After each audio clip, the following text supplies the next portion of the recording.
Motility கம்மியாக இருக்குது, watery semen அப்படின்னு சொல்லுவாங்க, விந்து நீர்த்து போதல், நீர்த்து போன விந்து கெட்டிப்பட அப்படின்னா நம்ம இந்த ஓரித தாமரையை பயன்படுத்தலாம். இது கர்ப்பம் முறைப்படி எப்படி சாப்பிடலாம் அப்படின்னு பார்த்தோம்னா, இந்த ஓரித தாமரை பொடியை கொண்டு வந்து நல்லா க்ளீன் பண்ணிக்கணும். ஸோ தாவரமாக கிடைச்சதுன்னா நல்லா க்ளீன் பண்ணி நிழலில் உலர்த்தி அதை பவுடர் பண்ணிக்கலாம்.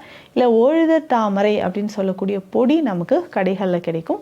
இந்த பொடியை வாங்கிட்டு வந்து நம்ம பயன்படுத்த போகிறோம். இதை எப்படி பயன்படுத்த போகிறோம்னா, துளசி சாறு, சாதாரண துளசி இல்லைன்னா கருந்துளசி இருந்தால் இன்னும் சிறப்பு, துளசி சாறு விட்டு ஓரித தாமரை பொடியை கலந்து வெயிலில் வைக்கணும், திரும்பவும் எடுக்கணும். ஸோ இந்த மாதிரி 3 to 5 முறை துளசி சாறை திரும்ப திரும்ப விட்டு விட்டு வெயிலில் வச்சு எடுக்கும் பொழுது நமக்கு அது உலர்ந்து ஒரு கர்ப்ப மருந்தாக கிடைக்கும்.